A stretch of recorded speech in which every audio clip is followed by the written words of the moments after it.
Il y a des moments dans la vie où l'on comprend tout d'un coup, sans transition, sans préparation. Pas progressivement, comme on aimerait que les révélations arrivent, avec le temps de se préparer, de poser ses affaires, de s'asseoir. Non, ça vient d'un seul tenant, brutal et silencieux à la fois, comme quand on pose le pied sur une marche qui n'existe pas. Ce soir-là, quand j'ai vu le camion de déménagement garé devant ma maison, j'ai compris. Le camion était blanc, banal, avec cette discrétion professionnelle des entreprises de transport qui ne font pas de publicité inutile. Deux hommes en combinaison bleue allaient et venaient entre la porte d'entrée et le haillon arrière avec des cartons fermés de rubans adhésifs marron. Ils travaillaient vite, avec l'efficacité de gens payés à la tâche, pas à l'heure. La lumière de fin d'après-midi tombait obliquement sur le trottoir et découpait leurs ombres en longs rectangles gris sur le bitume. Tout était parfaitement ordinaire, sauf que c'était ma maison et que je n'avais rien demandé à personne. J'ai compris alors pourquoi ma belle-fille Camille m'avait appelé à 6 heures du matin avec une voix que je ne lui connaissais pas. Gérard, s'il te plaît, ne rentre pas chez toi aujourd'hui. À 65 ans, on apprend à distinguer l'inquiétude de la peur. L'inquiétude a une texture diffuse, un peu cotonneuse. C'est la voix de quelqu'un qui anticipe un problème. La peur, elle, est précise. Elle a des bords nets. Elle sait exactement ce qu'elle craint. La voix de Camille ce matin-là était de la peur, pas de la panique. Quelque chose de plus discipliné que ça, de plus douloureux. La peur de quelqu'un qui a attendu le dernier moment pour parler. Si tu rentres trop tôt, avait-elle murmuré, ils auront terminé avant que tu arrives.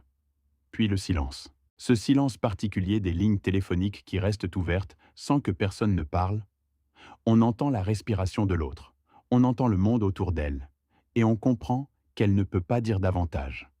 J'étais resté debout, au milieu de ma cuisine bordelaise, le combiné encore dans la main. Le réfrigérateur bourdonnait. Dehors, une voiture a démarré. La lumière du matin entrait par la fenêtre au-dessus de l'évier et éclairait la tasse de café que je n'avais pas finie. Des détails absurdes, gravés avec une précision photographique dans ma mémoire. Parce que c'est souvent comme ça que fonctionne le cerveau dans les moments de choc. Il s'accroche à l'insignifiant pendant que le significatif prend racine. Mon esprit est remonté à la veille, au dîner d'anniversaire. J'avais 65 ans depuis la nuit précédente. 65 ans. Un chiffre que les gens autour de moi semblaient trouver important, sans que je comprenne très bien pourquoi. Je me sentais exactement pareil à 64. Un peu plus fatigué le soir, peut-être. Un peu plus enclin à préférer le silence au bruit, mais fondamentalement le même homme qui, 30 ans plus tôt, avait passé ses nuits sur des bilans comptables dans ce même appartement devenu maison, pendant que sa femme Isabelle dormait avec ce sourire serein qu'elle avait même dans le sommeil. Isabelle est partie il y a 4 ans. Cancer du sein, diagnostiqué tard, traité courageusement, perdu quand même. Elle avait 61 ans. C'est trop tôt pour tout. Trop tôt pour partir. Trop tôt pour laisser derrière soi un mari qui ne sait pas vraiment cuisiner, un fils encore fragile malgré ses allures de chef d'entreprise, et une maison pleine de ses affaires qu'on n'ose pas déplacer pendant des mois, parce que les déplacer signifierait admettre quelque chose qu'on n'est pas encore prêt à admettre. L'héritage d'Isabelle, la maison, les comptes d'investissement, le portefeuille modeste mais soigneusement constitué au fil des années, était passé entre mes mains selon ses volontés. Elle avait toujours été plus organisée que moi en matière administrative, ce qui faisait sourire nos amis communs, parce que j'avais passé ma carrière à organiser les finances des autres. Mais pour les siennes propres, pour les nôtres, j'avais toujours eu tendance à laisser faire.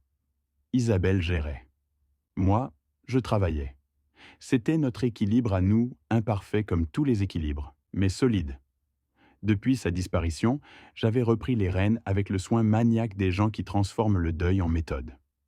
Maître Leclerc avait été d'une aide précieuse. Il m'avait guidé à travers la succession, les déclarations fiscales, la mise à jour des titres de propriété. Nous avions évoqué à plusieurs reprises la possibilité d'une fiducie-gestion pour protéger l'ensemble du patrimoine.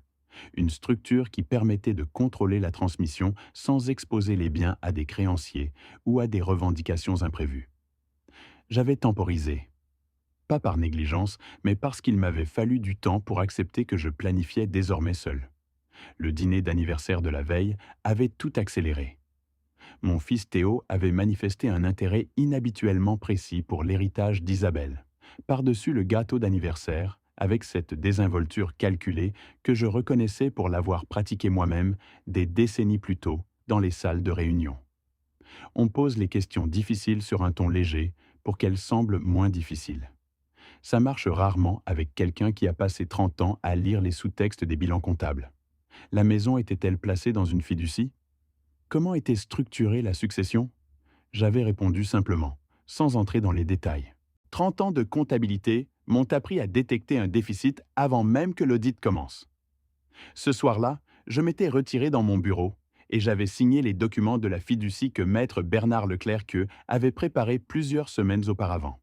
Le titre de propriété de la maison, les comptes de courtage, l'ensemble du patrimoine transmis par Isabelle, tout passait désormais sous le contrôle de la structure fiduciaire. Maître Leclerc prévoyait de déposer les documents électroniquement dans la soirée même. J'avais laissé le dossier sur mon bureau, pensant simplement à de l'organisation préventive, sans imaginer à quel point ce timing allait compter. Puis j'avais surpris Théo. En revenant dans le salon, je l'avais trouvé penché au-dessus de mon sac ouvert, posé sur le buffet du couloir. Il s'était redressé d'un coup en m'entendant. Je cherchais de l'aspirine. Sa voix était posée, presque convaincante. Si je n'avais pas passé ma carrière à écouter les explications que les gens donnent quand ils ont été pris en flagrant délit, dans les audits, dans les contrôles internes, dans les réunions de crise où quelqu'un vient d'être découvert, j'aurais peut-être cru que c'était vrai. Mais j'avais appris à reconnaître le ton particulier de quelqu'un qui cherche une phrase de remplacement en temps réel. J'avais hoché la tête. Je n'avais pas argumenté. Pas devant les invités. Camille était restée blême pour le reste de la soirée, les yeux baissés sur son assiette, les mains crispées autour de son verre de vin qu'elle ne buvait pas. Le lendemain matin, j'étais parti travailler comme à l'habitude. Mais la routine sonnait faux. Camille ne m'avait pas mis en garde contre une dispute. Elle m'avait prévenu d'une invasion déjà en cours.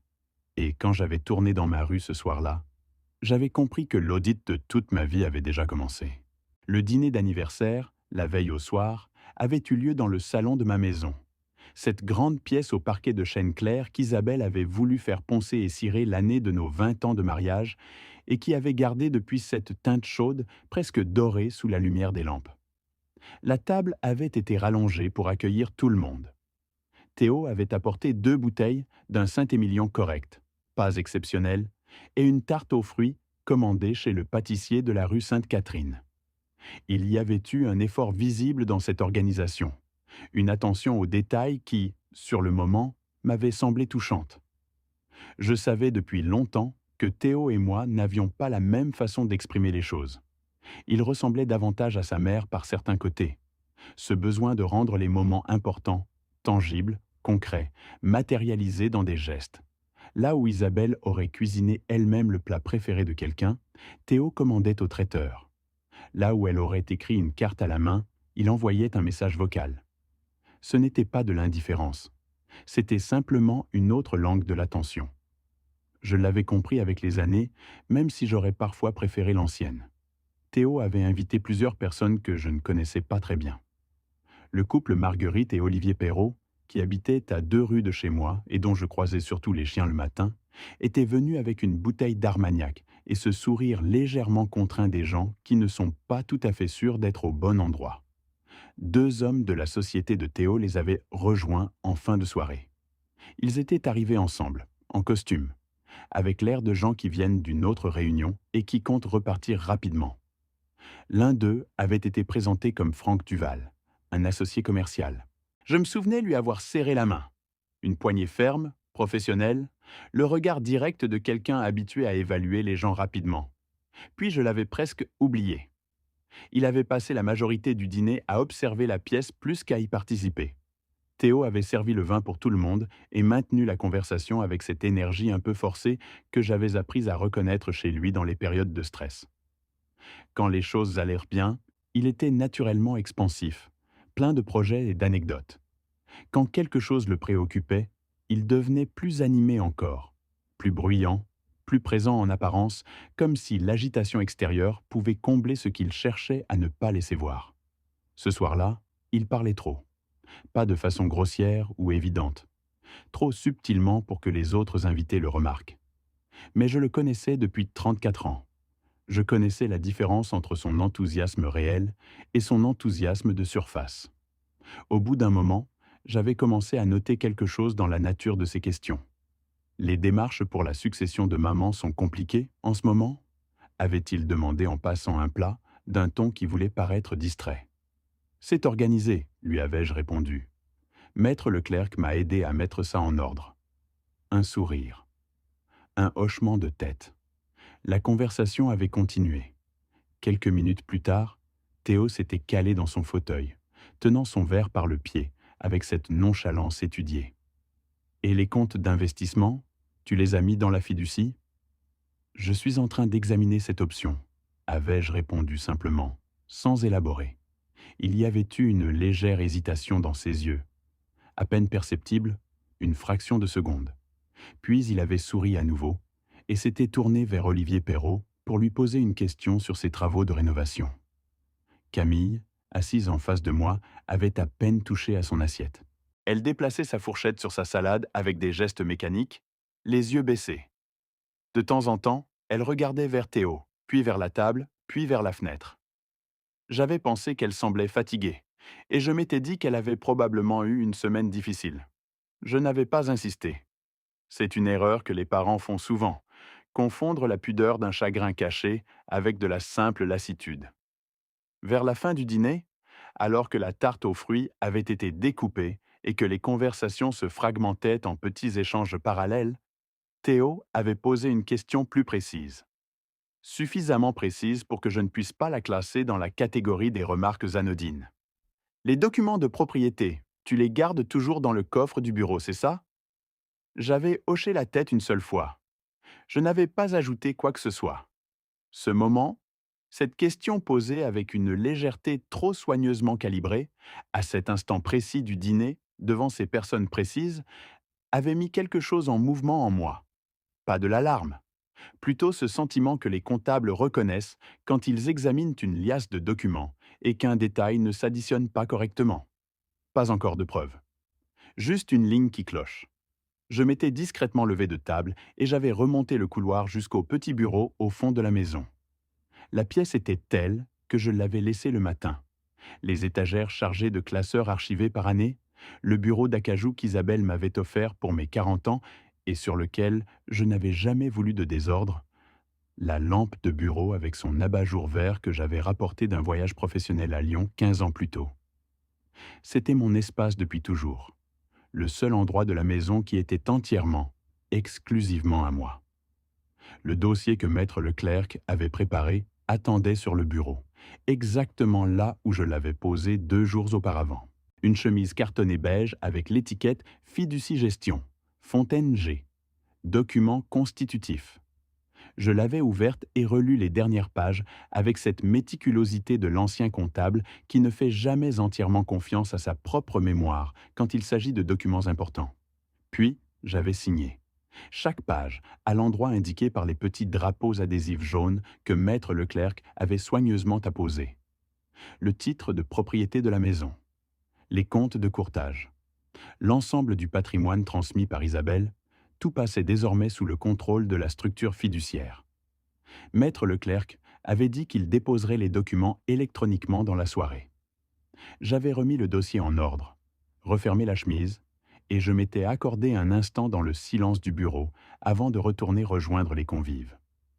En revenant dans le salon, j'avais trouvé Théo debout, près de la table basse, mon sac ouvert devant lui, les mains à l'intérieur. Il s'était redressé d'un mouvement vif en m'entendant. Ses mains étaient vides. Son expression, et c'est ce qui m'était resté, n'avait pas eu le temps de se composer entièrement. J'avais vu quelque chose avant que le masque ne se remette en place. Quelque chose de calculateur, de concentré, qui ne ressemblait pas à un fils cherchant de l'aspirine. « Je cherchais de l'aspirine », avait-il expliqué. « D'accord », avais-je dit. Et j'avais repris ma place à table. Je n'avais pas argumenté. Pas devant les invités. Pas devant Franck Duval, qui m'observait depuis l'autre côté de la pièce avec ce regard professionnel qui évalue et note. Pas devant les Perrault, qui se seraient sentis mal à l'aise. Pas devant Camille, qui était déjà assez pâle comme ça. Mais quelque chose dans cet instant s'était déposé en moi comme du sédiment au fond d'un verre. Invisible, persistant. La conversation avait repris après ça, mais le ton avait légèrement changé. Imperceptiblement pour la plupart des gens présents, mais pas pour moi. Et j'avais remarqué que Camille observait Théo avec une attention bien plus soutenue qu'elle ne l'avait fait jusque-là. Pas l'attention d'une femme qui surveille son mari dans la bonne humeur d'un dîner, celle de quelqu'un qui guette quelque chose. En y repensant avec le recul, les difficultés de l'entreprise de Théo s'étaient accumulées depuis des mois, peut-être même depuis plus d'un an. Je n'en avais perçu que des fragments, épars, sans cohérence apparente, et je m'étais répété que ce n'était pas mon rôle d'interférer. C'est l'un des apprentissages les plus difficiles de la parentalité tardive. Comprendre que vouloir aider et pouvoir aider sont deux choses différentes, et que parfois, celui qu'on veut aider a construit autour de lui des murs précisément pour vous tenir à distance. Théo dirigeait depuis 6 ans une société de logistique implantée dans le secteur portuaire de Bordeaux. La SARL Transport Fontaine et Associés avait démarré modestement. 2 camions, un entrepôt loué en périphérie, 3 employés. J'avais été fier de cette fondation. Pas de la façon dont certains parents sont fiers des diplômes ou des titres. Fiers de quelque chose de plus concret, de plus rare. L'initiative. Le courage de construire quelque chose à partir de rien, avec les risques que ça impliquait. Pendant les premières années, les nouvelles étaient bonnes. Théo parlait de nouvelles lignes d'acheminement entre Bordeaux et les ports espagnols, de contrats d'entrepôt avec des grossistes de la région, de plans d'expansion vers le fret ferroviaire. Il avait cette façon de présenter ses projets avec des chiffres clairs, des délais précis, une logique structurée qui me rappelait les meilleures présentations que j'avais vues dans ma carrière. Je pensais parfois qu'il aurait fait un bon auditeur. Puis, quelque chose avait changé. Pas brutalement, ce n'est jamais brutal, les effondrements. C'est un glissement progressif, une série de petits reculs qu'on explique chacun séparément et dont on ne fait le total qu'à la fin, quand il est trop tard pour que le total serve à quelque chose. Il avait commencé à annuler les dîners du dimanche plus souvent. 1 semaine sur 2, puis 2 semaines sur 3. Quand je lui demandais la raison, il balayait d'un geste. « Je suis débordé, papa. La croissance, ça fait toujours un peu de désordre. » Ce n'était pas faux. La croissance fait du désordre. Mais il y a une façon de dire « je suis débordé » qui signifie qu'on travaille beaucoup, et une façon qui signifie qu'on court après quelque chose qu'on ne rattrape pas. La façon de Théo était devenue la seconde, sans que je puisse le lui dire clairement. Camille avait mentionné des retards dans le versement des salaires un soir, pendant qu'elle m'aidait à débarrasser la table après un des rares dîners où ils étaient quand même venus. Elle l'avait dit rapidement, presque entre 2 assiettes, comme si elle mesurait en temps réel, si elle avait eu raison d'en parler. « C'est temporaire », avait-elle ajouté aussitôt. « Il règle ça avec la banque la semaine prochaine. » Je n'avais pas insisté, mais j'avais entendu, dans cette correction immédiate, la façon dont elle modulait ses propres inquiétudes pour ne pas alarmer les autres. Ou peut-être pour ne pas s'alarmer elle-même davantage. Quelques semaines plus tard, j'avais surpris Théo en train de téléphoner devant ma maison, après un dîner de famille. Il s'était légèrement écarté du groupe, comme les gens le font quand ils ont un appel professionnel, sans imaginer que quelqu'un pourrait l'entendre depuis le porche. Sa voix était basse, mais la tension dedans était audible même à distance. « Je vous ai dit que le paiement arrive ?» insistait-il dans le combiné, avec cette diction précise des gens qui répètent pour la 100e fois quelque chose qu'ils n'arrivent plus à faire croire. « Vous n'êtes pas le seul créancier dans ce dossier. » Il avait raccroché rapidement en me voyant près de l'entrée.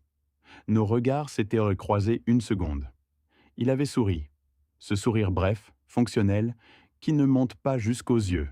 « Fournisseur en retard ?» avait-il dit simplement. « D'accord », avais-je répondu.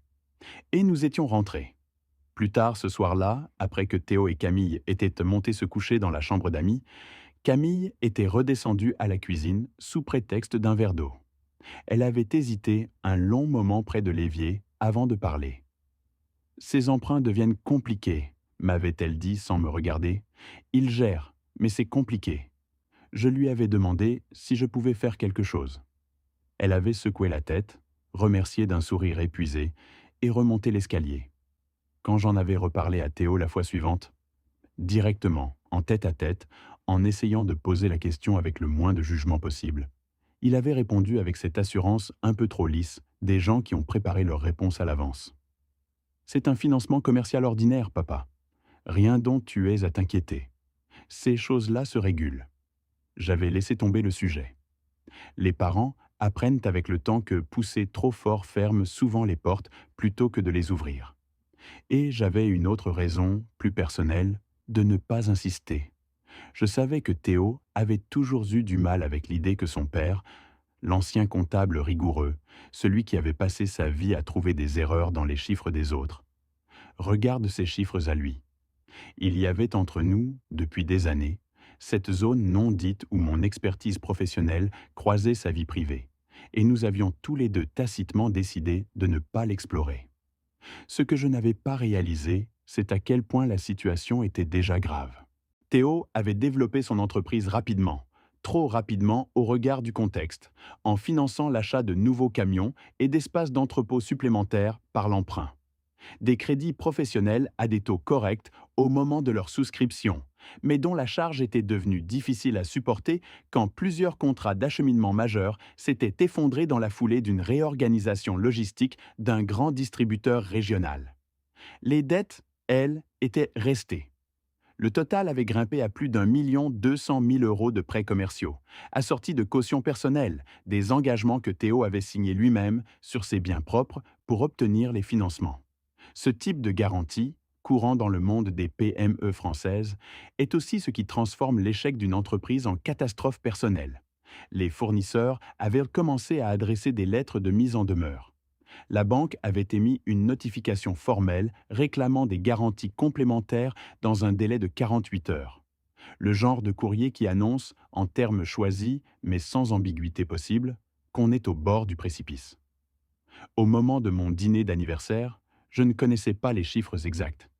Mais je sentais la pression qui entourait Théo, dans ses questions trop ciblées, dans le sourire trop appliqué, dans la façon dont il avait regardé le couloir menant à mon bureau, avant de me demander si j'y gardais toujours les documents de propriété.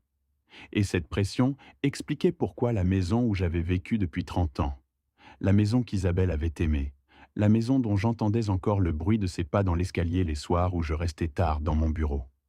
Cette maison l'intéressait soudainement autant. Après l'appel de Camille, j'avais décidé de me rendre au travail comme prévu.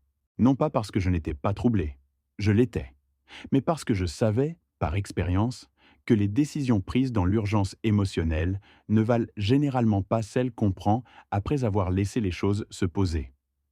La routine du trajet, le rituel du café dans la salle de pause, la familiarité du bureau, tout ça m'aidait à remettre les pensées en ordre.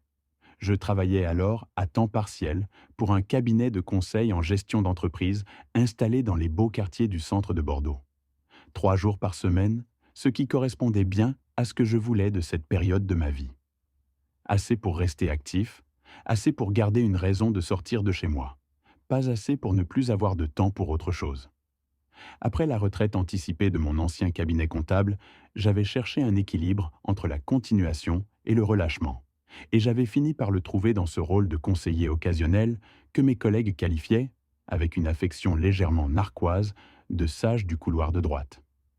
Mais ce matin-là, la salle de pause et le café n'avaient pas suffi. La voix de Camille continuait de tourner dans ma tête. Cette façon qu'elle avait eue de prononcer les mots avec une précision presque chirurgicale, comme si elle avait répété la phrase plusieurs fois avant d'appuyer sur le bouton d'appel. Si tu rentres trop tôt, ils auront terminé avant que tu arrives. Vers 9 heures du matin, j'avais fermé la porte de mon bureau et appelé maître Bernard Leclerc. Bernard et moi nous connaissions depuis plus de 20 ans. Il avait géré la succession d'Isabelle avec une délicatesse que je ne lui avais jamais entièrement dit combien elle m'avait compté. C'est le type de notaire qui prend le temps qu'il faut, qui explique 2 fois ce qu'il faut expliquer 2 fois, et qui ne vous vend pas de l'urgence là où il n'y en a pas.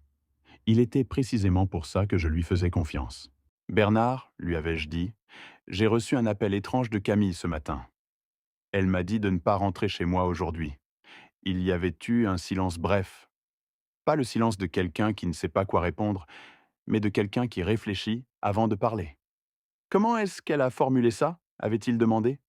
Je lui avais répété les mots exacts autant que je m'en souvenais. Il m'avait ensuite posé quelques questions pratiques concernant les documents de la fiducie. L'heure à laquelle je les avais signés, si j'avais conservé des copies, si j'avais eu d'autres contacts avec quelqu'un après la signature. J'avais répondu à chaque question. Les documents ont bien été déposés électroniquement, m'avait-il confirmé après avoir vérifié. Mais laissez-moi vérifier quelque chose d'autre. J'entendais ses doigts sur le clavier. Une consultation de base de données, probablement.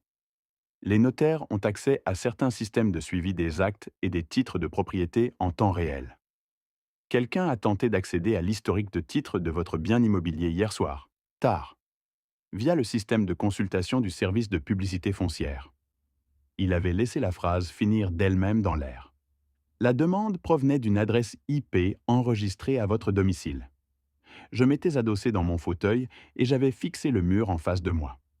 Sur ce mur, il y avait une carte encadrée de la région bordelaise qu'Isabelle m'avait offerte pour que je pense à autre chose qu'aux colonnes de chiffres, disait-elle. Je la regardais sans la voir. Ce n'était pas moi. Je n'ai pas touché à un ordinateur après la soirée. Je ne le pensais pas, avait répondu Bernard doucement. Il avait continué à consulter. Il y a autre chose. Un notaire itinérant a été contacté pour une mission à votre domicile ce matin. La demande mentionne votre nom et votre adresse. Elle a été faite hier soir, après 22 heures. J'avais laissé échapper un souffle lent. Je n'ai rien programmé de tel. Je sais, avait-il dit, ce qui signifie que quelqu'un d'autre l'a fait. Un silence. Puis Bernard, avec ce calme qu'il gardait dans toutes les circonstances, avait ajouté « Gérard, si quelqu'un vous demande de signer des documents aujourd'hui, des documents de quelque nature que ce soit, ne le faites pas avant de m'avoir appelé. Je veux les voir avant vous. » J'avais accepté. Mais en raccrochant, j'avais déjà su que je ne resterais pas assis dans ce bureau jusqu'à 18 heures. Quelque chose de précis et d'inexorable s'était enclenché dans ma tête. Le même mécanisme qu'autrefois, quand un audit donnait des signaux qui ne s'additionnaient pas correctement, et que je savais, avant même d'avoir la preuve, que j'allais trouver quelque chose de mauvais quelque part. Camille ne m'avait pas prévenu d'une dispute. Elle m'avait prévenu d'une opération déjà en cours. Et j'avais besoin de voir ce qui se passait chez moi. Je suis parti du travail peu après 14 heures. J'ai dit à mon responsable que j'avais quelque chose de personnel à régler, ce qui était la vérité même si je n'ai pas précisé laquelle. Il a hoché la tête avec la compréhension des gens qui savent, sans qu'on le formule, qu'il y a des journées où le travail doit céder. Le trajet depuis le centre jusqu'à mon quartier, une vingtaine de minutes en temps normal, m'a semblé s'étirer. Je prenais les rues que je connaissais depuis des décennies, ces rues bordées de platanes et de façades de pierre grise que j'avais traversées des milliers de fois sans vraiment les regarder. Et aujourd'hui, je les regardais. Comme si quelque chose dans ma façon de percevoir le monde avait légèrement pivoté. Je pensais à Théo. Je pensais à l'enfant qu'il avait été. À 10 ans, avec ce cartable trop grand pour lui qu'il refusait de laisser porter parce que les grands portent leur cartable seuls. À 15 ans, quand il avait annoncé à table, avec une solennité légèrement comique, qu'il voulait faire une école de commerce parce que les chiffres, c'est là que tout se passe, papa. À 25 ans, quand il était venu me montrer le business plan de sa société, avec cette combinaison d'excitation et de nervosité des gens qui présentent quelque chose d'important et craignent d'entendre un non. Je n'avais pas dit non. J'avais posé des questions, souligné les zones de risque, suggéré des ajustements. La façon dont un comptable regarde un projet, avec les yeux de qui cherche ce qui peut coincer. Théo avait écouté, pris des notes, argumenté sur 2 ou 3 points avec une pertinence qui m'avait surpris et flatté. À la fin, il m'avait demandé « Qu'est-ce que tu en penses vraiment ?» Et j'avais dit « Je pense que c'est solide. Je pense que tu devrais y aller. » Je me demandais maintenant ce que j'avais raté dans ce projet. Pas dans les chiffres, dans le reste. Dans la façon dont le succès précoce peut créer une confiance qui résiste mal à la première vraie crise. Dans la façon dont certains enfants ont besoin d'entendre que les difficultés sont normales et n'annoncent pas la fin du monde, et que les adultes qu'ils deviennent oublient parfois de le savoir tout seuls. Je n'avais pas raté grand-chose dans les chiffres. Ce que j'avais peut-être raté, c'était les conversations que nous n'avions pas eues. Quand j'ai tourné dans ma rue, j'ai ralenti. Le camion de déménagement était garé directement devant ma maison. Il occupait presque toute la longueur du trottoir, haillons arrière ouverts, la rampe de chargement inclinée vers le sol. Deux hommes en combinaison bleue transportaient des cartons depuis la porte d'entrée jusqu'à l'intérieur du camion. Ils travaillaient avec méthode, sans précipitation excessive, mais sans perdre de temps. Le rythme de personnes qui ont un planning. J'ai garé ma voiture le long du trottoir, à une cinquantaine de mètres, et j'ai coupé le moteur sans descendre. J'ai observé.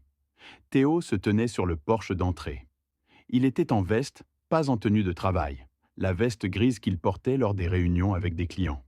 Il tenait un téléphone dans une main et semblait coordonner les mouvements des deux déménageurs avec l'autre.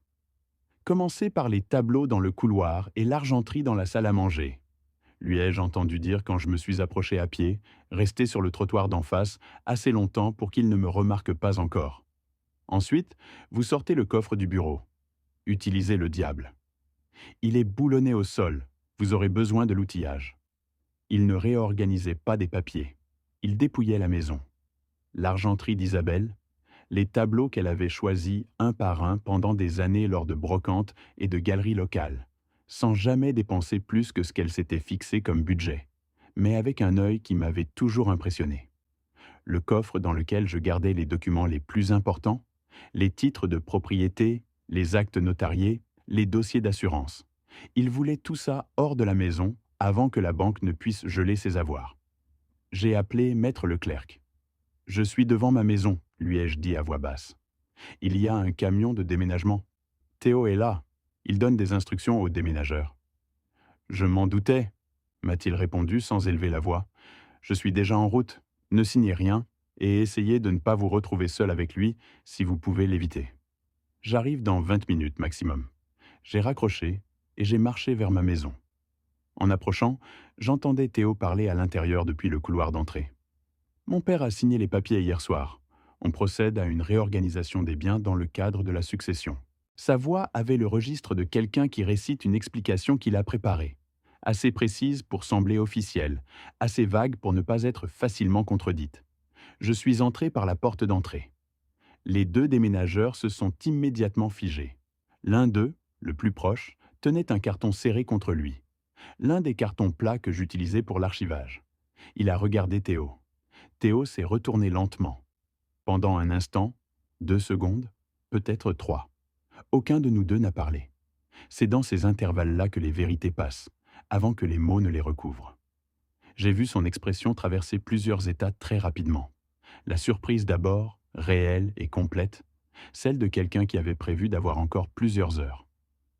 Puis quelque chose de plus calculé, une réorganisation interne, une réponse qui se composait. « Papa, tu rentres plus tôt que prévu. » Sa voix était posée, presque naturelle. Si je ne l'avais pas connu depuis 34 ans, j'aurais pu y croire. « J'ai terminé tôt, ai-je dit. » J'ai regardé le couloir menant à mon bureau. La porte était grande ouverte. Plusieurs cartons avaient déjà été placés contre le mur du couloir, fermés et étiquetés. J'ai reconnu, sur l'un d'eux, l'écriture de Théo. « Documents divers. Fontaine. » « On est juste en train de réorganiser quelques affaires, » a dit Théo en désignant les cartons d'un geste ouvert. « Tu as accumulé beaucoup de paperasse ici depuis des années. Ça déborde. » On remettait de l'ordre. J'ai regardé les déménageurs. Ils observaient alternativement Théo et moi avec cet instinct professionnel des gens qui sentent quand une situation n'est pas exactement ce qu'on leur a décrit lors de la mission. L'un d'eux avait lentement posé son carton sur le sol. « Réorganiser », ai-je répété. Théo a retrouvé son calme en quelques secondes. Cette capacité à se recadrer rapidement que j'avais toujours admirée chez lui dans les contextes professionnels, et qui ce jour-là me semblait à la fois familière et étrangère. « On réorganise simplement », a-t-il répété en élargissant le geste vers l'ensemble de la pièce. « Il y a trop de choses qui s'accumulent depuis la mort de maman. Ça ne fait de bien à personne de laisser tout ça stagner. » La mention d'Isabelle dans ce contexte a produit en moi quelque chose de difficile à nommer.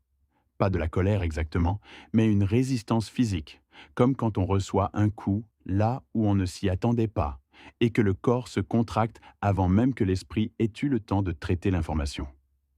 Il était en train d'utiliser le nom de sa mère comme couverture. Je suis entré plus avant dans le salon. Les cartons près du couloir étaient plus nombreux que je ne l'avais réalisé depuis la porte. 6 ou 7, empilés avec soin. La porte du bureau était ouverte, et depuis l'angle où je me trouvais maintenant, je voyais distinctement le coffre partiellement déplacé derrière le bureau. Le fond du mur derrière lui visible là où il avait d'ordinaire sa place habituelle. Ils avaient déjà commencé à le dégager. Réorganisé, ai-je répété une dernière fois, calmement. Théo s'est déplacé vers la table de la salle à manger. Il a ouvert son attaché-case. Je n'avais pas remarqué qu'il en avait un. Et en a sorti un dossier qu'il a fait glisser sur la table dans ma direction. En fait, je comptais t'en parler ce soir, papa. Mais puisque tu es là, autant que l'on règle ça maintenant. Je ne me suis pas assis. J'ai regardé la première page depuis où je me trouvais. Procuration générale notariée. En dessous, plusieurs feuilles supplémentaires, des formulaires préimprimés que je reconnaissais, le type de document que les établissements bancaires utilisent pour déléguer la gestion de comptes et de biens immobiliers à un tiers mandataire. En les parcourant rapidement, j'ai vu mon nom pré-rempli en qualité de mandant et celui de Théo en qualité de mandataire avec pouvoirs étendus sur l'ensemble de mes avoirs. Une procuration générale, en France, donne à son bénéficiaire une autorité considérable. Elle permet de vendre un bien, de gérer des comptes, de contracter au nom du mandant. Entre des mains de bonne foi, c'est un outil de gestion familiale courant. Dans le cas présent, ça aurait été un instrument de dépossession. Une femme que je n'avais pas encore remarquée s'est avancée depuis le coin de la pièce où elle se tenait, près de la fenêtre. Elle portait un tailleur bordeaux et tenait un petit tampon dans la main. Le genre de tampon que les professionnels du droit ou de la comptabilité utilisent pour certifier des signatures. « Je suis là pour attester la signature », a-t-elle dit. Je l'avais reconnue immédiatement. Dana Picot, la comptable junior de Théo. Je l'avais croisée 2 ou 3 fois lors de déjeuners professionnels. Une femme d'une trentaine d'années, efficace et discrète en apparence, qui ne m'avait jamais particulièrement marqué. Sa voix, ce jour-là, n'était pas totalement assurée. Il y avait dedans une légère tension, comme chez quelqu'un qui joue un rôle qu'on lui a appris, mais qui commence à sentir que le décor ne correspond pas exactement à ce qu'on lui avait décrit. C'est à ce moment que la porte d'entrée s'est ouverte derrière moi. Maître Leclerc est entré avec son attaché-case, son manteau encore sur les épaules. Il a posé le cartable sur la table avec le calme de quelqu'un qui entre dans son propre bureau, a regardé les documents posés sur la table, puis Dana Picot, puis Théo. « Bonjour », a-t-il dit simplement. Puis, toujours sans hausser le ton, il s'est tourné vers Dana Picot. « Maître Bernard Leclerc, notaire, je représente Monsieur Gérard Fontaine. Puis-je vous demander vos références professionnelles et l'autorisation au titre de laquelle vous êtes présente pour certifier cette signature ?» Dana Picot a ouvert la bouche. Aucun son n'est sorti. Elle a regardé Théo. Théo n'a pas bougé. Elle n'a produit aucune fausse pièce d'identité professionnelle. Elle n'a rien inventé. Elle s'est simplement effondrée. Pas dramatiquement, pas en larmes, mais avec cette résignation silencieuse des personnes qui réalisent, au moment précis où c'est le plus inconfortable, qu'elles ont été mal informées sur ce dans quoi elles s'étaient embarquées. « Je suis désolé, Gérard », a-t-elle murmuré en regardant le sol. « Théo m'avait dit que vous aviez déjà donné votre accord, qu'il fallait juste le tampon pour la banque avant midi. Il m'a dit que vous étiez au courant et que c'était une formalité. » Le silence dans la pièce a changé de nature. Ce n'est pas une façon poétique de décrire les choses, c'est réellement ce qui se produit dans certains moments. Un silence peut être tendu, vide, gêné, complice. Celui-là était le silence de quelque chose qui s'était défait. Quelque chose qui avait tenu sur la seule force de la conviction que personne n'arriverait à temps pour le voir se défaire. Maître Leclerc a posé les yeux sur Théo. « Je vous informe que ces documents ne peuvent pas être exécutés. Monsieur Fontaine n'a donné aucun mandat à ce titre. Si une tentative était faite de les utiliser malgré tout, nous serions en présence d'une escroquerie au sens de l'article 313-1 du Code pénal, potentiellement assorti d'un abus de faiblesse au sens de l'article 223-15-2, Je me charge de consigner l'ensemble de ce qui vient de se passer. Les deux déménageurs, qui étaient restés immobiles depuis l'arrivée de Maître Leclerc, ont échangé un regard. L'un d'eux a lentement mais définitivement reposé le carton qu'il tenait depuis un moment. L'autre a regardé sa montre. Dana Picot a ramassé son sac. « Je dois appeler mon cabinet », a-t-elle dit d'une voix pressée. Elle est sortie sans se retourner. Les deux déménageurs l'ont suivie quelques minutes plus tard avec la discrétion professionnelle des gens qui ont compris qu'il valait mieux ne plus être dans les parages. Ils ont laissé les cartons là où ils les avaient reposés. Théo et moi sommes restés seuls dans le salon, avec Maître Leclerc en fond de scène, consultant ses notes en silence, avec cette façon de s'effacer tout en restant présent, qui est l'une de ses grandes qualités. Théo me fixait de l'autre côté de la table. Ses bras étaient croisés sur la poitrine, mais ce n'était plus la posture de quelqu'un qui contrôle la situation. C'était la posture de quelqu'un qui essaie de ne pas avoir l'air de ne plus la contrôler. « Tu ne comprends pas à quel point les choses sont graves ?» a-t-il dit. Sa voix était plus sèche maintenant, débarrassée du vernis de la désinvolture. « Le problème avec la banque est réel. Je suis au bord du dépôt de bilan.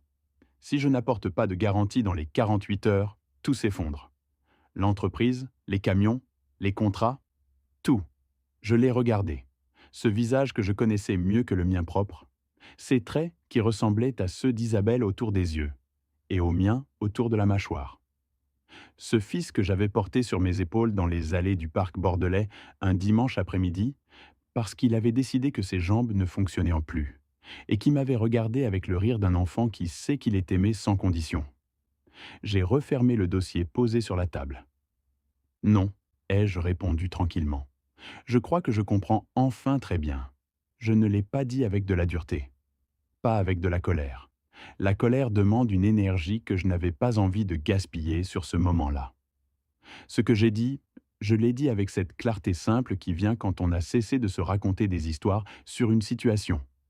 Théo est parti peu après. Il n'a pas claqué la porte. Il l'a fermée avec cette précision excessive des personnes qui craignent de perdre le contrôle si elles font le moindre geste brusque. La maison s'est faite silencieuse après son départ. Les cartons étaient restés là où les déménageurs les avaient posés. 6 ou 7 dans le couloir, 2 autres dans le salon.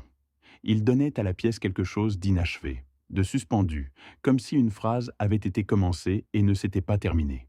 J'ai demandé à Maître Leclerc s'il voulait un café avant de repartir. Il a accepté et nous avons passé une vingtaine de minutes à la table de la cuisine à parler des suites juridiques. Ce qu'il fallait documenter, les démarches à anticiper, les options disponibles si Théo décidait de contester la validité de la fiducie. Bernard avait une façon de parler des choses graves avec une sobriété presque apaisante, comme si le fait de nommer clairement un problème lui retirait déjà une partie de son pouvoir. Il est reparti vers 18 heures. Je suis resté dans la cuisine un moment après son départ, avec la tasse vide devant moi. Puis je me suis levé et j'ai commencé à remettre les dossiers à leur place dans le coffre du bureau.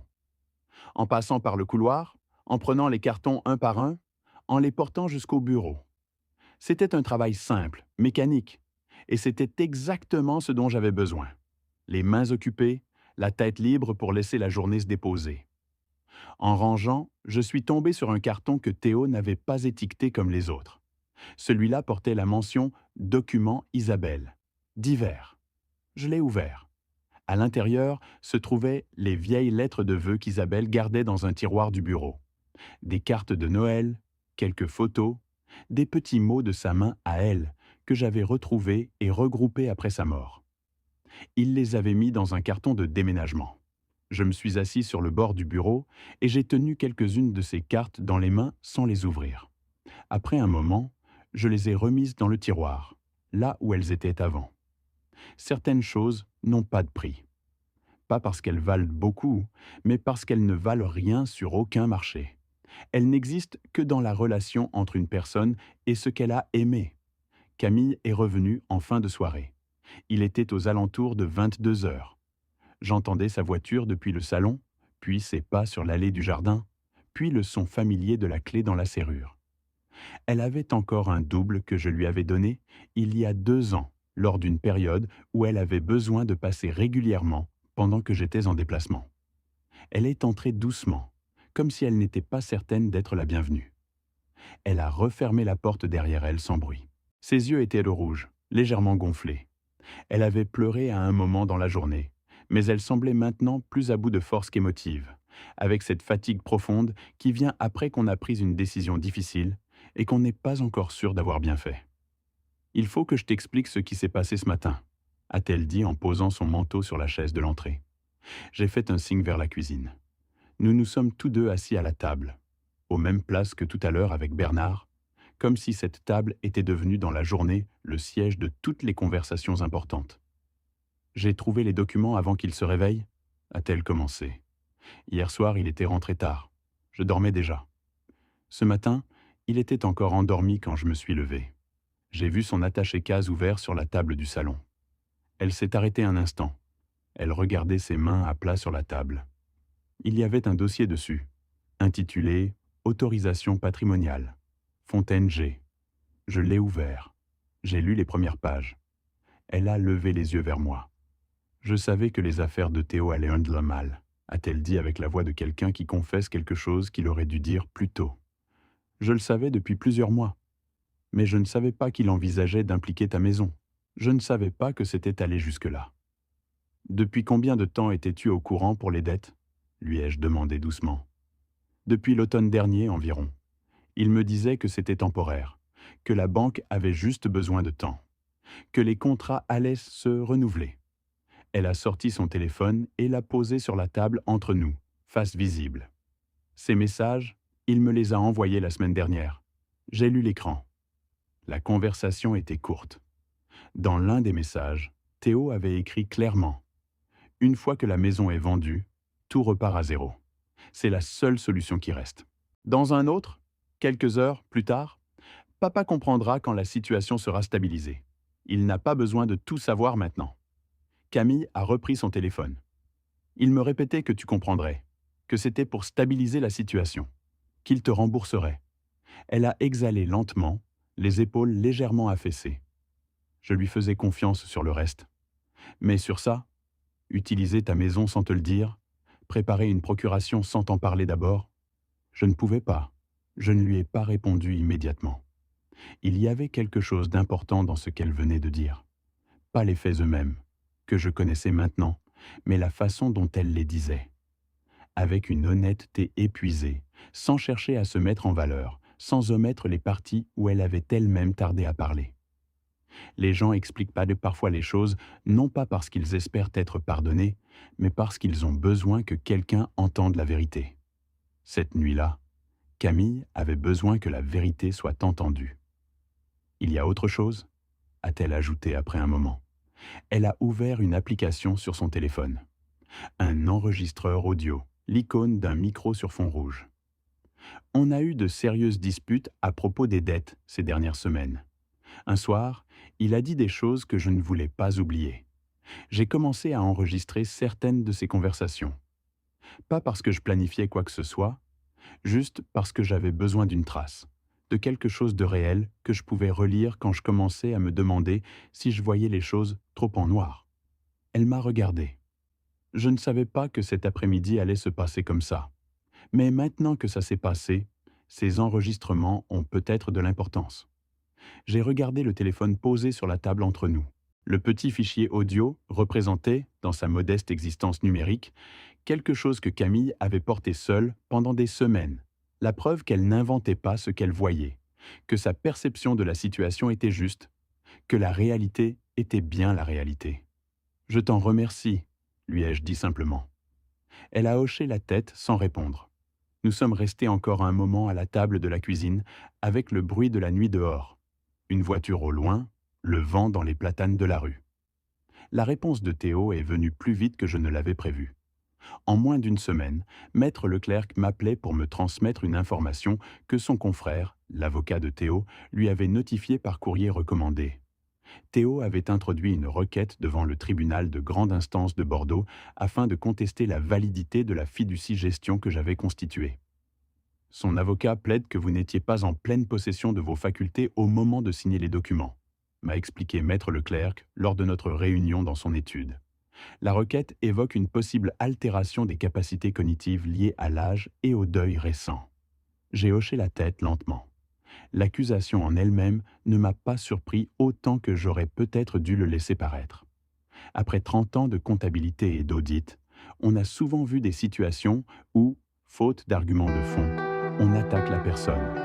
On cherche à disqualifier le témoin quand on ne peut pas réfuter le témoignage.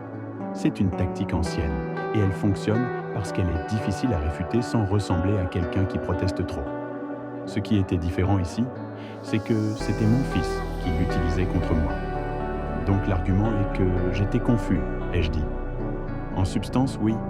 Si le tribunal accorde du crédit à cette thèse, la fiducie pourrait être annulée. Les biens reviendraient à votre patrimoine personnel et non fiduciaire, ce qui signifie qu'ils redeviendraient potentiellement saisissables par des créanciers dans le cadre d'une procédure civile d'exécution. J'ai pris quelques secondes. Qu'est-ce que nous avons pour répondre à ça? Beaucoup de choses, m'a assuré Bernard avec ce calme qui était, je l'ai réalisé ce jour-là, l'une de ses ressources les plus précieuses. Vos décisions financières sur les 18 derniers mois sont documentées et cohérentes. Votre dossier médical ne présente aucun élément susceptible d'étayer une hypothèse de déclin cognitif. Et vous avez signé ces documents en pleine conscience, dans votre bureau, seul, sans pression extérieure visible. Ce qui est très différent d'une signature obtenue sous influence. Il a ouvert un dossier. J'ai également contacté Camille. Elle est prête à témoigner. L'audience préliminaire a eu lieu par un mardi matin froid de novembre dans l'une des salles du tribunal de grande instance de Bordeaux. Une salle haute de plafond, avec des lambris en chêne sombre et des fenêtres étroites qui laissaient entrer une lumière grise et un peu froide. L'odeur y était celle de tous les palais de justice que j'ai eu l'occasion de fréquenter dans ma vie professionnelle. Papier vieux, bois ciré et quelque chose d'indéfinissable qui pourrait être l'accumulation de tous les silences tendus jamais observés dans ces murs. J'étais arrivé en avance. J'avais besoin de quelques minutes seul dans la salle, avant que les autres arrivent. Une habitude des vieux comptables et des vieux auditeurs, qui apprennent à observer le terrain avant que les acteurs ne soient en place. Théo est entré avec son avocat, maître Sébastien Hargoud, un homme de 45 ans environ, avec la précision sèche des avocats d'affaires. Théo portait le même costume gris qu'au dîner d'anniversaire. Il avait maigri, m'a-t-il semblé. Ses joues étaient légèrement creuses et il avait sous les yeux cette teinte bleutée qui vient avec les nuits courtes. Il n'a pas regardé dans ma direction pendant la première partie de l'audience. Je l'ai regardé, moi. Je me suis permis de le regarder longuement, pendant que son avocat présentait la requête et que maître Leclerc prenait des notes à côté de moi. J'ai regardé mon fils et j'ai essayé de comprendre, pas de juger, pas d'accuser, mais de comprendre comment on en arrive là. Comment un homme de 34 ans, compétent, intelligent, qui a grandi dans une maison où on lui a appris qu'on assume ses erreurs et qu'on répare ce qu'on casse, en arrive à engager une procédure judiciaire contre son père en suggérant que ce père n'a plus toute sa tête. Je n'ai pas trouvé de réponse satisfaisante. Peut-être qu'il n'y en a pas. Peut-être que la peur, quand elle devient suffisamment grande, mange les choses qu'on croyait solidement ancrées en soi. À un moment, le juge a autorisé Théo à s'exprimer directement. « Mon père a des oublis depuis quelques mois », a-t-il déclaré d'une voix mesurée, en choisissant ses mots avec le soin de quelqu'un qui a été conseillé sur ce qu'il peut et ne peut pas dire. Je m'inquiète qu'il n'ait pas pleinement compris la portée de ce qu'il signait. Il venait de fêter ses 65 ans. Il a perdu ma mère il y a 4 ans. Ce sont des facteurs qui peuvent affecter le jugement. J'ai écouté sans l'interrompre. Le calme que j'ai ressenti à ce moment-là m'a lui-même surpris.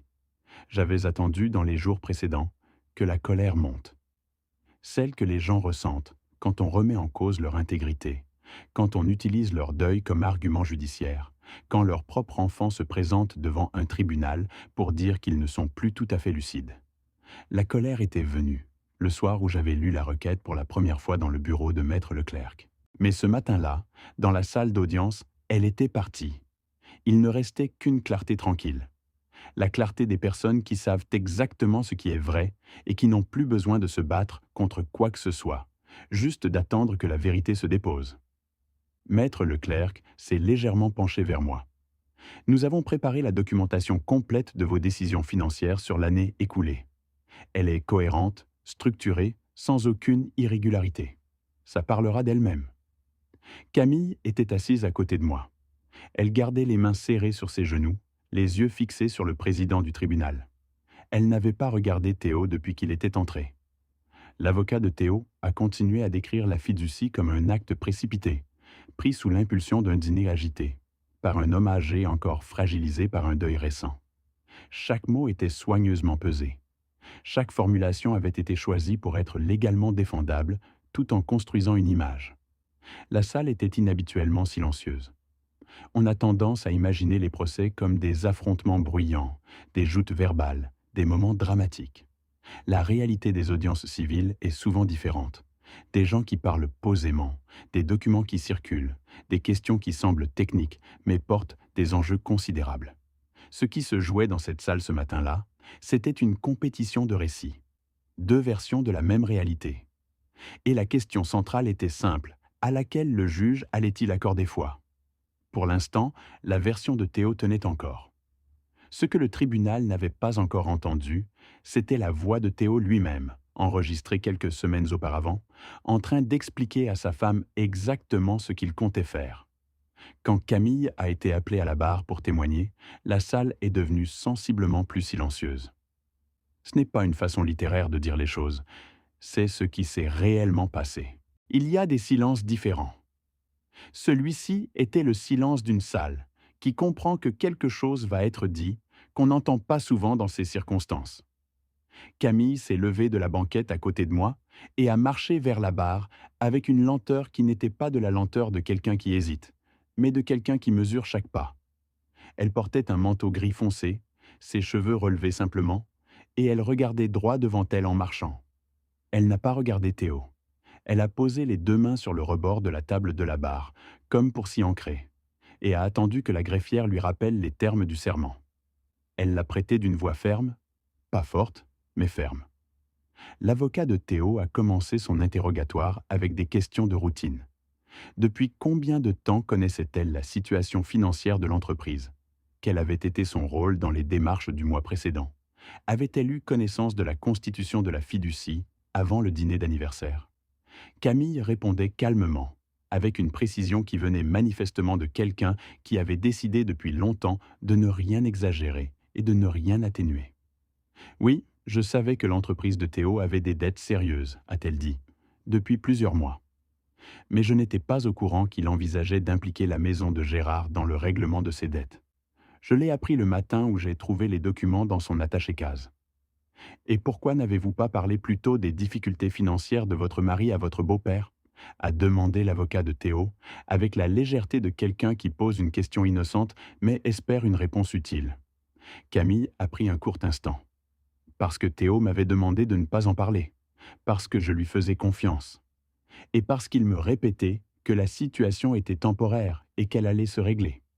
Elle a regardé le président du tribunal plutôt que l'avocat, jusqu'au moment où j'ai lu ces documents et compris que la situation n'était pas temporaire du tout.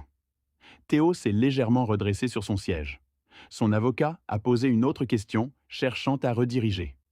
Maître Leclerc a laissé l'interrogatoire se dérouler jusqu'à son terme naturel, puis s'est levé. Avec la permission du tribunal, j'aimerais produire une pièce sonore enregistrée par Madame Camille Moreau dans le cadre de conversations privées avec son époux, plusieurs semaines avant les événements du mois dernier. L'avocat de Théo s'est levé pour objecter sur la forme. Le président a examiné la demande de production, l'a trouvée recevable compte tenu du contexte et a autorisé la lecture. Maître Leclerc a installé l'enregistrement sur le système audio de la salle. Ce fichier a été certifié authentique par un expert en forensique sonore. La date d'enregistrement est établie à 6 semaines avant les faits. Il a lancé la lecture. La voix de Théo a rempli la salle. Elle n'était pas criée, pas particulièrement agressive. C'était la voix d'un homme fatigué, exaspéré, qui parle à sa femme en croyant que personne d'autre ne t'entendra jamais. Elle avait cette qualité nue des voix qui ne cherchent pas à convaincre parce qu'elles pensent ne pas avoir à le faire. S'il ne signe pas, disait la voix. Une pause. On dira juste qu'il perd la tête. Les vieux, quand ils commencent à oublier des trucs, les juges croient facilement ça. Un court silence dans l'enregistrement. Puis Théo reprenait. Une fois que la maison est vendue, Le problème avec la banque disparaît. C'est mathématique. La salle est restée absolument immobile pendant toute la durée de la lecture. Quand le fichier s'est terminé, personne n'a bougé pendant plusieurs secondes. Camille avait les yeux baissés vers la table. Ses mains tremblaient très légèrement, imperceptiblement pour quelqu'un qui ne l'aurait pas cherché, mais visible depuis où je me trouvais. Elle avait apporté cette preuve elle-même, contre son mari, dans une salle de justice. Je n'ai pas imaginé ce que ça lui avait coûté. Théo regardait droit devant lui, vers un point fixe quelque part au-dessus du bureau du président. Son expression était celle de quelqu'un dont le visage a cessé d'être expressif par un effort de volonté. Son avocat avait arrêté d'écrire. Maître Leclerc a éteint la lecture et attendu. Le président s'est adossé dans son fauteuil et a relu ses notes pendant un long moment. La greffière continuait à taper, mais plus lentement. L'avocat de Théo a posé son stylo sur la table. La vérité modifie parfois une pièce sans que personne n'ait besoin d'élever la voix. Ce matin de novembre dans cette salle du tribunal de grande instance de Bordeaux ressemblait exactement à ça. L'explication que Théo avait proposée, un père vieillissant, fragilisé par le deuil, qui n'avait pas mesuré la portée d'un acte notarié, s'était heurté à quelque chose de plus simple et de plus résistant. Sa propre voix, en train d'expliquer comment utiliser cette explication avant même que la situation ne l'exige. Cet après-midi-là, le tribunal a maintenu la validité de la fiducie en attendant la suite de la procédure et a noté formellement la production de l'enregistrement comme pièce à charge. En moins de 3 mois, l'entreprise de Théo s'est effondrée. La procédure judiciaire avait à peine commencé que les effets collatéraux s'étaient déjà mis en mouvement. Les affaires ne prospèrent pas dans l'incertitude légale. C'est l'une des vérités les moins poétiques, mais les plus constantes du monde commercial. Dès que l'existence du litige est devenue connue de ses partenaires commerciaux, 2 d'entre eux avaient commencé à chercher des alternatives.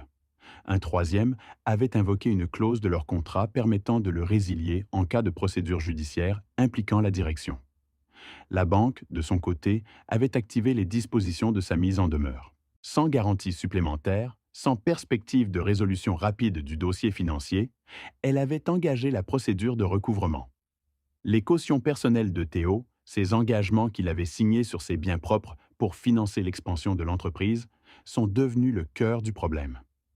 Le tribunal de commerce de Bordeaux a prononcé l'ouverture d'une procédure de redressement judiciaire 3 mois après les faits. Les mandataires ont pris en main la gestion des créanciers, organisé la vente des actifs de l'entreprise, les camions, les contrats de bail sur les entrepôts, les équipements, et établi un plan de remboursement partiel sur plusieurs années. Théo a vendu sa propre maison pour couvrir une partie de la dette personnelle liée aux cautions. La procédure de redressement a ensuite pris en charge le reste selon les règles applicables, le plan de sauvegarde n'étant possible que si les créanciers y consentaient, ce qui n'a pas été entièrement le cas. Je n'ai pas su tout de suite l'intégralité des détails. Maître Leclerc m'en a informé progressivement, avec la discrétion de quelqu'un qui comprend que certaines nouvelles demandent du temps pour être reçues. Ce n'est pas seulement l'argent que je mesurais dans ces informations.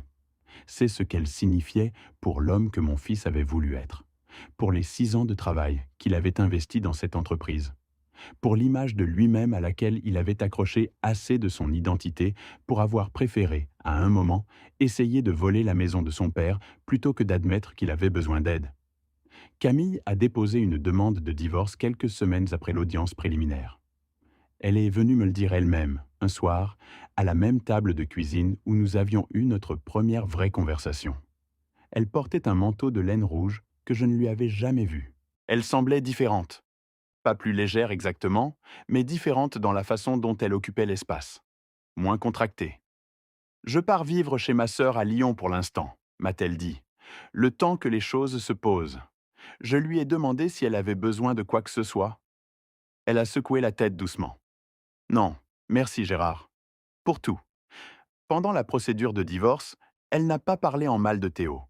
Elle a simplement exposé les faits et expliqué pourquoi elle ne pouvait pas rester dans une relation dont la dynamique avait conduit à ce qui s'était passé. Le juge aux affaires familiales a enregistré la demande de divorce par consentement mutuel.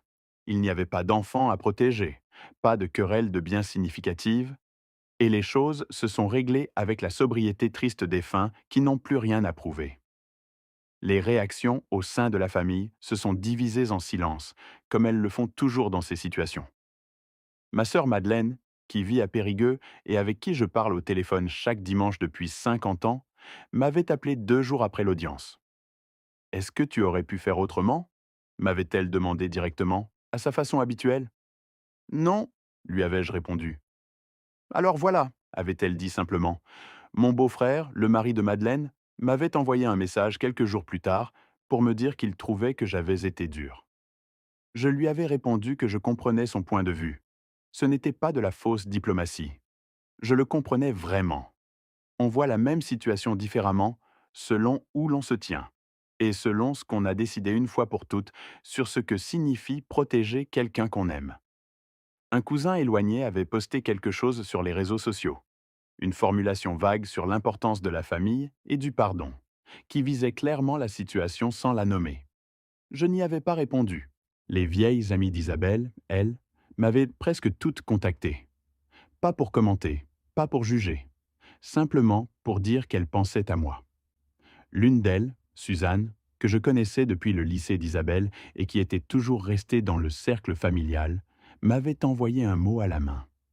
Isabelle aurait fait pareil, avait-elle écrit. Elle t'aurait dit que protéger ce qu'on a construit, c'est une façon de rester fidèle à ceux qui ont aidé à le construire. J'avais gardé ce mot dans le tiroir du bureau avec les cartes d'Isabelle. Un soir, environ 2 mois après les faits, mon téléphone avait vibré alors que je lisais dans le salon. Un email de Théo. Je l'avais regardé s'afficher sur l'écran pendant un moment avant de l'ouvrir. Papa, je sais que j'ai fait des erreurs. Je sais ce que j'ai essayé de faire et je sais ce que ça signifie de l'avoir fait contre toi. Je ne cherche pas à m'expliquer parce que je ne pense pas que tu aies besoin d'entendre mes explications. Je voulais juste que tu saches que je n'ai pas oublié qui tu es et que je n'ai pas oublié ce que ça signifie d'avoir grandi dans ta maison.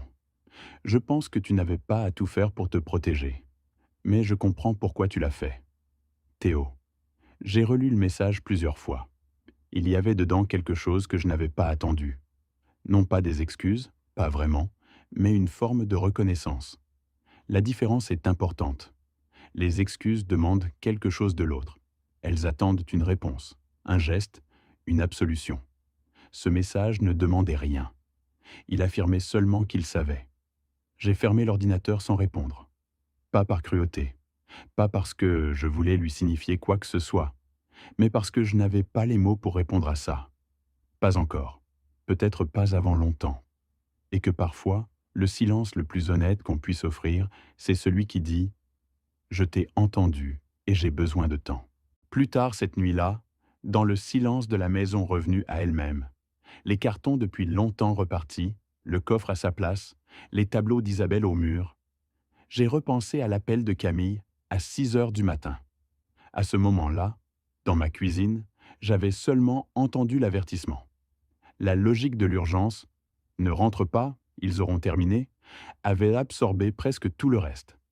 Maintenant, j'entendais autre chose dans cet appel. Camille était restée dans cette maison après avoir trouvé les documents. Elle avait attendu que Théo se réveille, lui avait parlé ou ne lui avait pas parlé, avait passé la matinée avec ce qu'elle savait, et à 6 heures du matin, elle avait choisi d'appeler non pas la police, non pas un avocat, non pas sa sœur, elle m'avait appelé, moi, avec une voix qui disait « Fais attention à quelqu'un qu'elle n'avait aucune obligation légale de protéger ». Dans une famille, les liens de sang créent des obligations.